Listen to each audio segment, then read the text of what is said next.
el tema de los minerales críticos. El tema del litio es importante y el litio es de todos los mexicanos. Así se estableció y así tendría que respetarse. Todo parece indicar que hay ese compromiso del gabinete que encabeza la presidenta Claudia Sheinbaum Pardo. Y para hablar de esto, saludo a nuestro amigo Daniel Marmolejo, analista, columnista, documentalista y gran amigo de este espacio Libre como el Viento. ¿Cómo estás, Dani? Tu amigo, Vicente. Bien, Gracias. contento para entrarle al tema del litio y los focos rojos que encendimos este fin de semana, Vicente, con dos analistas, el doctor Sánchez Mena y nuestra querida Ana María Vázquez, respecto al tema del litio, planteando desde luego en una síntesis la importancia de recuperar nuestra condición como Estado-nación independiente y soberano. Debemos de partir para toda nuestra querida audiencia que el Estado es ese constructo jurídico y político que nos integra, que nos da reglas, que establece condiciones dentro de su marco, pues que debemos de respetar para lograr una sana convivencia y un desarrollo armonioso de nuestro país. Pero también está la nación, y esto Andrés Manuel profundizó mucho en los valores nacionales, en esa pues relación con nuestra historia, la visión sociocultural, nuestra identidad, todo lo que abarca México dentro de sus tradiciones, sus culturas, sus civilizaciones, sus pueblos, los valores que le han dado relevancia en el mundo a nuestro país.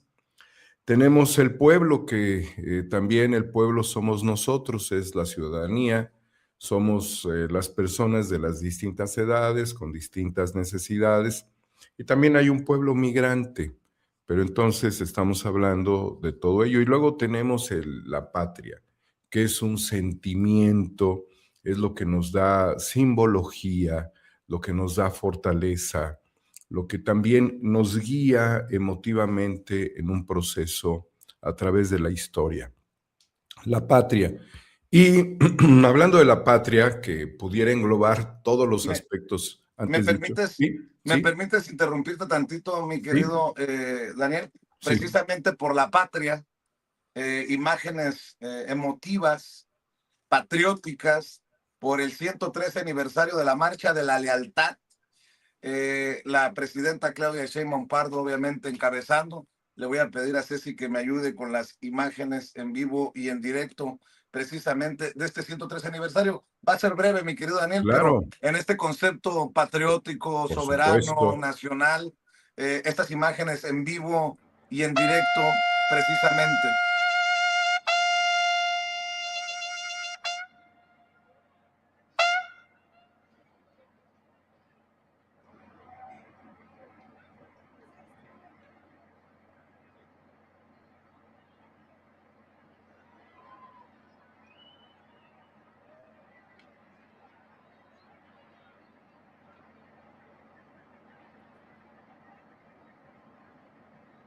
Imágenes que usted ve en vivo y en directo desde el Zócalo Damas y capitalino caballeros, muy buenos a través días. de Sin Se Censura. encuentra con nosotros la presidenta constitucional de los Estados Unidos mexicanos y comandanta suprema de las Fuerzas Armadas, acompañada por los secretarios de la Defensa Nacional y de Marina, así como de las presidentas de las mesas directivas de la Cámara de Diputados y del Senado de la República, el presidente de la Suprema Corte de Justicia de la Nación y la jefa de gobierno de la Ciudad de México.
Fíjate, Daniel, y comentemos con estas imágenes, tú que quieres abordar el tema precisamente de Sí. litio, Claro, y Vicente. en esta marcha, en este aniversario de la marcha de la lealtad, qué importante este concepto de lealtad, qué concepto tan importante de patria, de soberanía. Con estas emotivas imágenes te escuchamos, Daniel Marmolejo. Claro, Vicente, y recordar que en 1913 fue el presidente Madero quien, tras una sublevación de una facción del ejército que estuvo comandada por Manuel Mondragón y La por presidenta de Gregorio Ruiz, México se dirige a saludar a nuestro lábaro patrio, custodiado fue por la escolta de bandera del heroico Colegio Militar. Fue necesario el traslado del presidente Madero hacia el Zócalo capitalino. Hoy vemos esa representación ante el Colegio Militar, que fue justamente el Colegio Militar, los cadetes quienes respaldaron con lealtad al presidente Madero ante el intento de un golpe por parte de una facción del ejército. Y esto representa pues el respeto al orden constitucional, a la figura presidencial del presidente Francisco I. Madero y hoy de la presidenta Claudia Sheinbaum Pardo.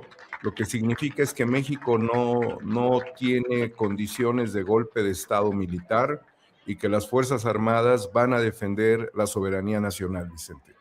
Así es, Damos inicio a esta ceremonia la con los lealtad honores en a la esta presidenta constitucional de los 113, Estados Unidos la mexicanos marcha de la y lealtad en el comandanta Zócalo, suprema de las Fuerzas Zócalo Armadas.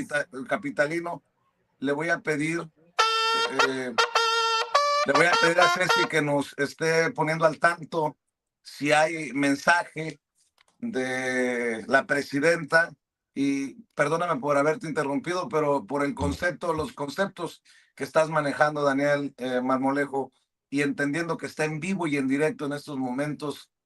Mira, vemos los cañonazos que son siempre tan emotivos en los honores a la presidenta Claudia Sheinbaum Pardo. Creí pertinente hablar precisamente también de lealtad a la patria, mi querido Daniel. Por supuesto, Vicente, por supuesto. Además, ella está vestida de blanco, con unos vivos en un color rosa, ligeramente pálido. El blanco, pues también es parte de nuestra bandera, es el valor prístino de la República. Y también tiene que ver con el litio, con ese oro blanco, con sus minerales. Representa también los ideales de la pureza de nuestro país. Y aquí están fuertemente pues mostrando el heroico Colegio Militar con estos cañonazos su lealtad, como en 1913 militares de muy alto nivel resistieron el embate a pesar de la derrota del presidente Madero. El caso concreto del general Felipe Ángeles, quien le da también nombre al aeropuerto Felipe Ángeles. Él era originario del estado de Hidalgo, fue el mejor estratega revolucionario y estuvo siempre del lado del presidente Madero y del presidente José María Pino Suárez. Y en esa fecha, el 9 de febrero de 1913, con esa sublevación, comenzó la decena trágica, queridas amigas, amigos de Sin Censura, Vicente. La decena trágica fueron 10 días de luchas tremendas en el centro de la Ciudad de México. Tú y yo hemos recorrido Palacio Nacional y ahí hay un espacio en Palacio Nacional donde se dio una masacre tremenda. Nosotros, antes de ingresar al Salón Tesorería, hemos estado en una explanada, en un patio mariano, previamente también sobre la calle de Monedas y el ingreso a Palacio. Muchos cadáveres, muchos mexicanos patriotas fueron asesinados y otros también en defensa.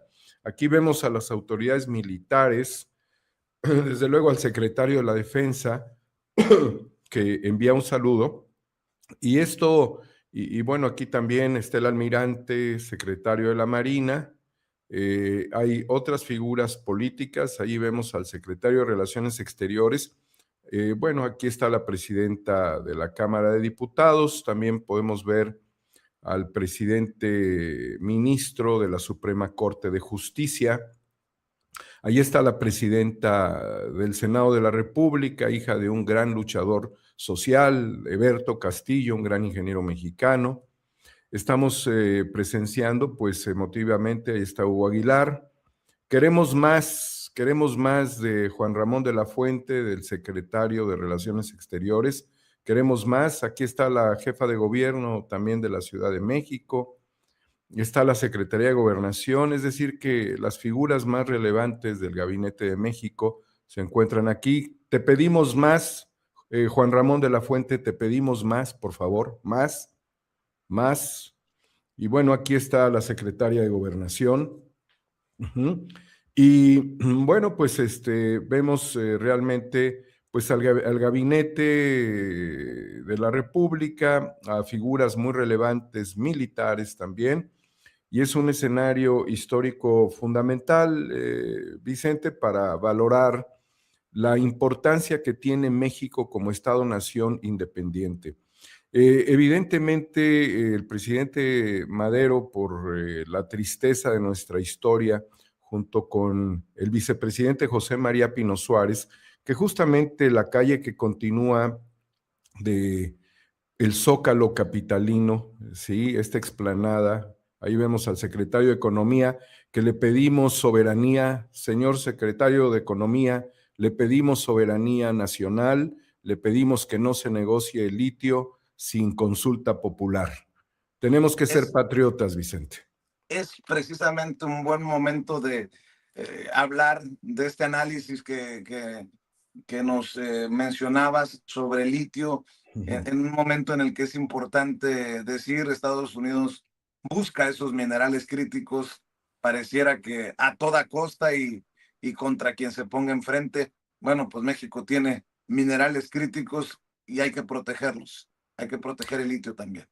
Sí, porque así como viene la presidenta, yo quiero simbolizar que viene vestida de blanco por el respeto a nuestra soberanía, a los valores más puros de la República que nos dan unión y que nos dan perspectiva, y también por el litio, Vicente, que es de la nación. El litio se defiende, el litio se puede comercializar. México necesita un estatus no de entreguista, sino un estatus de darle valor agregado a este producto. Y bueno, todo lo que estamos viendo, toda esta construcción emotiva en el Zócalo capitalino, nos habla de que pues está la representación jurídica y política del Estado a través de nuestro gobierno, el cual es un administrador, Vicente.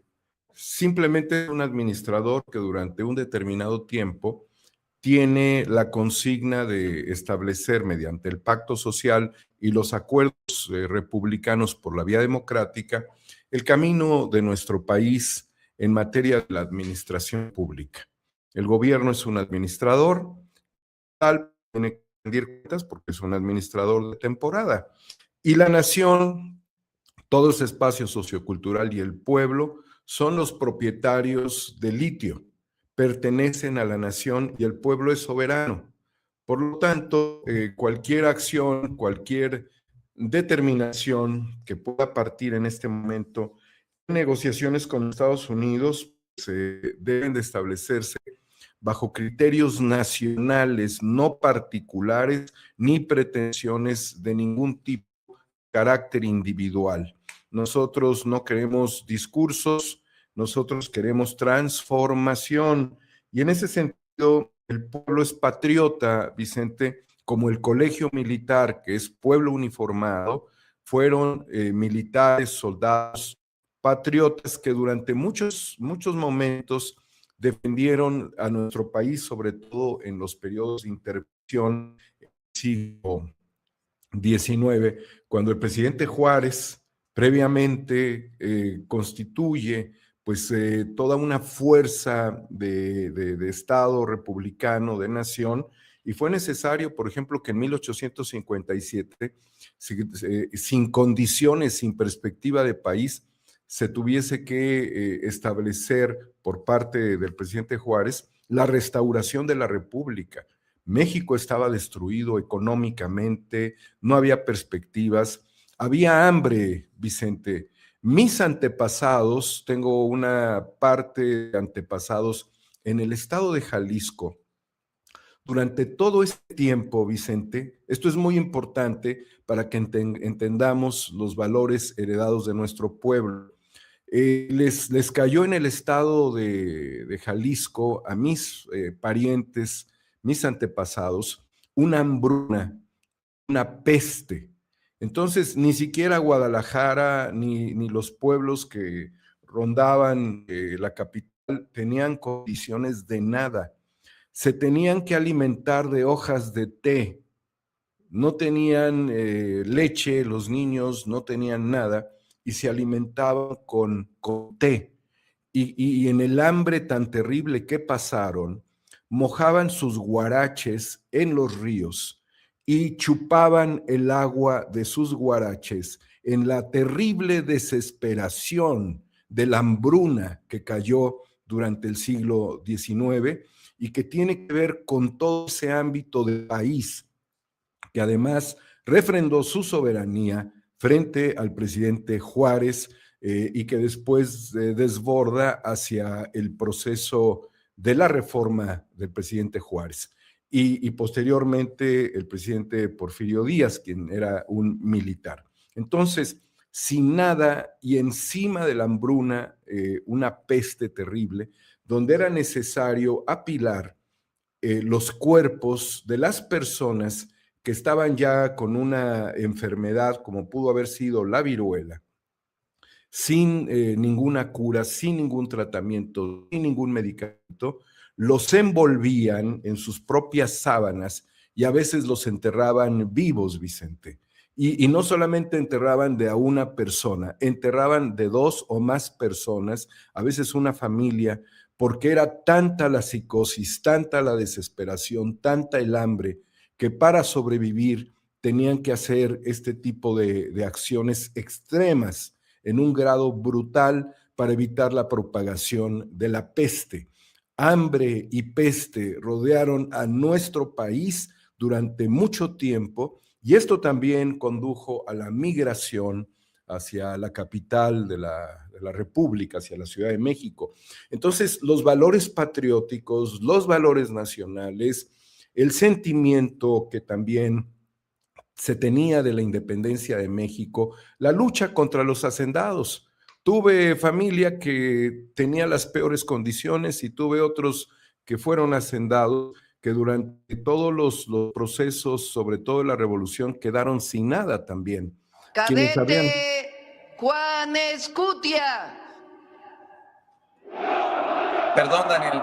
Sí. Cadete Agustín Melgar. Cadete Vicente Suárez. Cadete Fernando Montes de Oca. Cadete Francisco Márquez. De la Heroica Escuela Naval Militar, Teniente José Azueta. Cadete Virgilio Uribe.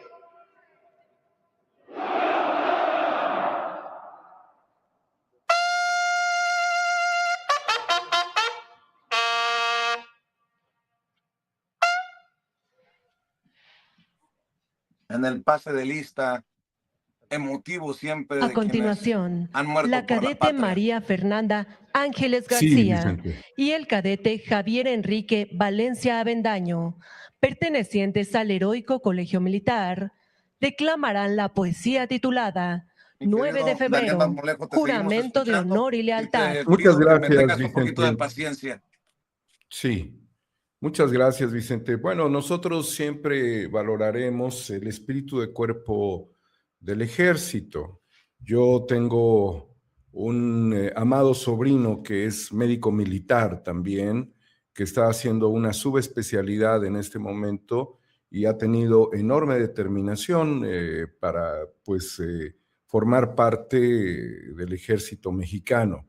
Así es que, Vicente, ¿qué podemos nosotros establecer como condición patriótica y heroica? Los grandes esfuerzos de nuestros antepasados, que es un antepasado de conquista, un antepasado muy, muy extraordinario de culturas, evidentemente la conquista, que también se puede considerar un abordaje de violación civilizatorio y de invasión, porque también se impusieron condiciones terribles. Después hubo rectificaciones, pero hubo enorme dolor durante ese tiempo.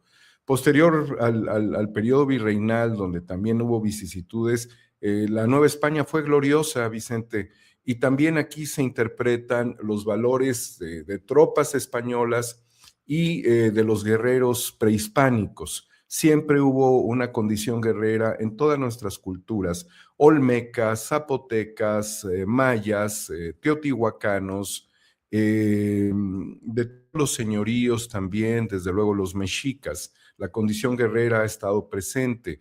Hubo grandes defensores de la nación mexica, los últimos tlatoanis y sobre todo Cuitláhuac y Cuauhtémoc, el joven abuelo, único héroe a la altura del arte, como lo interpretó, perdón, en su poema de la suave patria, el zacatecano Ramón López Velarde, quien habló en esa poesía de las enormes cualidades que nosotros teníamos. Algún día sería importante recordar la poesía y que también la hagan valer nuestros políticos en el plano nacional e internacional. Entonces, con todo esto, querido Vicente, tenemos que hablar de que el litio es este oro blanco que para nosotros representa una ventana de desarrollo económico, de prosperidad.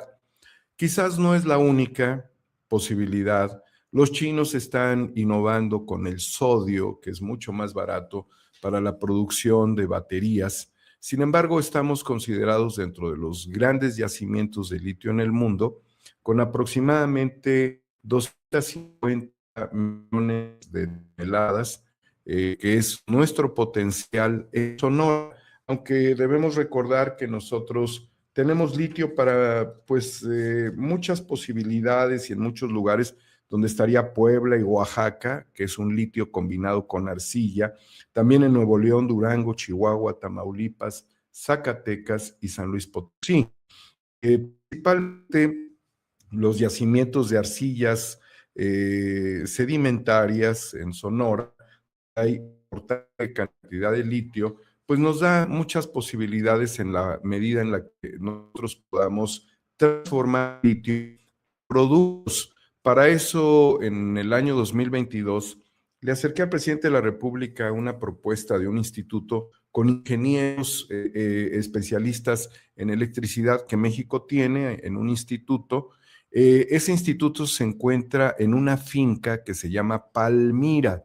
La finca Palmira se encuentra en Cuernavaca y esa finca era la casa de descanso del presidente Lázaro Cárdenas, donde se reunió con Francisco J. Mújica, ese hombre que debió haber sido presidente, pero finalmente se optó por Manuel Ávila Camacho, que tenía un hermano desastroso, poblanos ambos, Maximino, que era un depredador, un desgraciado. En el caso de Francisco J. Mújica y el presidente redactan el manifiesto a la Nación, se dio a conocer el 18 de marzo de 1938. Y allí en ese lugar están estos ingenieros en un instituto que es el Instituto Nacional de Electricidad y Energías Limpias. Si este instituto lo hubiésemos cambiado, como era mi propuesta, al Instituto Mexicano de la Electricidad, el litio y las energías renovables, porque no hay energías limpias, la única es el sol, pues tendríamos en este momento ya un avance. Se optó por un organismo basado en una estrategia nacional muy significativa, donde viene apalancado la nacionalización del litio, pero es un organismo político que todavía no ha logrado desbordar hacia la parte de ingeniería. Entonces hoy el gobierno de Estados Unidos, que viene haciendo acciones para occidentalizar, y esto lo hemos comentado, yo ya no sé qué es occidentalizar, si es que ellos se hagan de nuestros recursos, si es establecer que la occidentalización es el maltrato y el tráfico de infantes, todas las queridas y todos los negocios que hicieron y todo lo que le ha servido a Israel para comandar, tripular directamente a Estados Unidos y someter al presidente Trump y también a Biden y a republicanos y a demócratas, porque ahí están todos mezclados, y a todos los de las grandes corporaciones como Bill Gates, el asqueroso, ahora le pudiéramos llamar el asqueroso de Bill Gates, porque hasta su mujer lo desprecia. La realidad es que esa occidentalización también está en la mesa mediante un acuerdo de entendimiento para que en 60 días se tomen decisiones que tienen que ver naturalmente con el interés de Estados Unidos y relativamente con nuestro interés, debido a que nosotros no hemos industrializado el litio, de que les estemos entregando los minerales. Pero si el presidente Andrés Manuel López Obrador puso límites para que las concesiones que se tenían en Bacanora, Sonora, no pasaran a empresas canadienses, que ya sabemos cómo son los canadienses en el ámbito minero, en el ámbito extractivista, y tampoco para los chinos, pues es la oportunidad para que nosotros desarrollemos industria. Tenemos institutos de investigación, como lo acabo de señalar, tenemos al Instituto Politécnico Nacional, tenemos también a la Universidad Nacional Autónoma de México, donde hay expertos en el tema del litio. Tenemos además muchísimos institutos tecnológicos con unidades en toda la República. Yo conozco varios, en Aguascalientes, conozco otros en Hidalgo, conozco otros en Puebla, conozco otros en Sonora. Entonces hay una infraestructura educativa, formativa con tendencia tecnológica.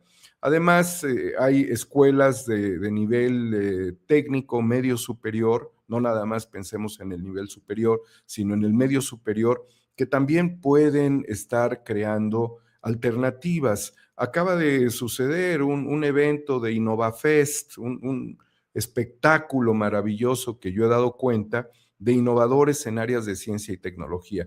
Entonces, nosotros tenemos que refrendar aquellos guarachudos que mojaban su calzado, que lo escurrían en sus labios para sentir que no morían de hambre y para no consignar en la entrega de los recursos a futuras generaciones que solamente van a estar en ámbitos extractivistas como mineros, y la riqueza nacional no será la gran benefactora y transformadora del pueblo de México. Entonces el presidente Andrés Manuel López Obrador, que siempre la tenía muy clara, pues dijo, no, el litio hay que nacionalizarlo. Hoy los minerales raros deben de estar bajo el resguardo del pueblo de México y de la nación.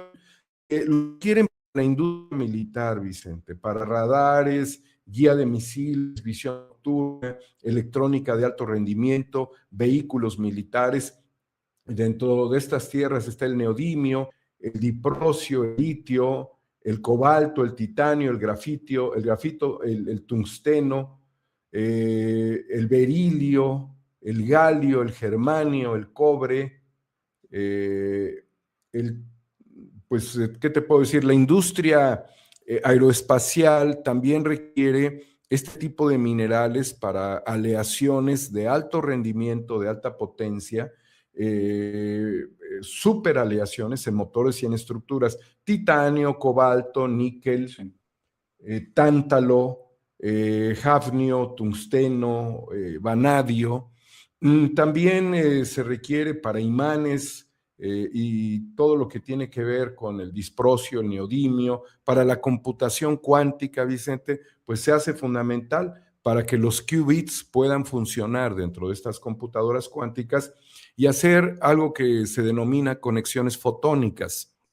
Bueno, si todo este es el camino, Vicente, nosotros no podemos permitir que haya un acuerdo de entendimiento sin entendernos primero con la nación, con el pueblo de México. Nuestros administradores tienen que voltear, como lo hizo el presidente, para que se autorizaran las obras, las infraestructuras, las operaciones comerciales, la venta de avión, el aeropuerto Felipe Ángeles, la cancelación del aeropuerto de Texcoco, los proyectos que son transformadores y que consignan los bienes nacionales para que sea finalmente el pueblo de México. Por eso el presidente dijo, a ver, a estos con sus tratados, con sus doctrinas, los gringos, los Monroe y sus sucesores, y Trump y sus ideas de América, bueno, vamos a pasar todo lo que tiene que ver con infraestructura de valor soberano en manos de las Fuerzas Armadas, para darle protección y no dejarlo en manos privadas. Y bueno, pues tenemos con el mismo espíritu de los cadetes del heroico colegio militar que acaban de ser pronunciados, que fueron los defensores de la República, quienes estuvieron en el castillo de Chapultepec en el momento de las intervenciones. Los Acapoaxtlas de Oaxaca, de Puebla, de la Sierra de Puebla, que bajaron en la defensa de la patria, uniéndose pues a los ejércitos republicanos contra la invasión francesa. Hablamos ya entonces de la invasión norteamericana, hablamos de la intervención francesa, de Napoleón III, hablamos de que el presidente Juárez fusiló en el Cerro de las Campanas a Maximiliano de Habsburgo y a los generales Miramón y Mejía, que eran generales conservadores. Hoy no podemos dejar en manos de los neoliberales el destino de nuestro país y se hace necesaria la consulta popular por el litio, por las tierras raras o minerales críticos y también por la plata, Vicente, porque estamos en los límites de una posible expoliación. Pues mi querido Daniel Marmolejo, hay que seguir al pendiente de lo que informe Marcelo Ebrard, de lo que informe la presidenta en torno a este tema, que seguramente será muy abordado en los próximos días. Y si te parece, te pido que cerremos invitando a la audiencia a tus redes sociales para que Amor con Amor se pague, Daniel. Mira, Vicente, 4A República en YouTube, Homo Ex Novo, en X. Ahí estamos pues muy preocupados por este tema y sobre todo exigiendo la consulta popular y no acuerdos o convenios de entendimiento. El entendimiento viene de adentro hacia afuera. Y si estamos de acuerdo, lo que hagamos hacia afuera no va a generar en ningún momento una distorsión de la cuarta transformación de la República, que es la Cuarta República, Vicente. Un saludo Así muy es. cariñoso para ti. Un abrazote, Daniel. El maestro ¡Viva Daniel México, Marmolejo. Vicente! ¡Viva México, Vicente! ¡Viva México! ¡Viva México, cabrones! Mi Eso. querido Daniel Marmolejo, un abrazo. Hasta pronto, Vicente. Claro que sí, el maestro Daniel Marmolejo, y vamos de maestro a maestro, porque ya llegó el maestro Moulay Maza Ontiveros, historiador, analista, columnista y amigo de este espacio libre como el viento, que seguramente, mira, lo veo bailando medio al ritmo de Bad Bunny. Oye, pues será el sereno, pero al rato vamos a tener una mesa de jóvenes, porque desde la perspectiva joven también tenemos que analizarlo. Entre Bad Bunny en el medio tiempo y más allá de lo que pensemos de su música, el mensaje, querido Moulay, hablemos de los archivos Epstein. Ya admitió haber cenado con Epstein por casualidad Ricardo Salinas Pliego. Vemos a un Verástegui muy alebrestado.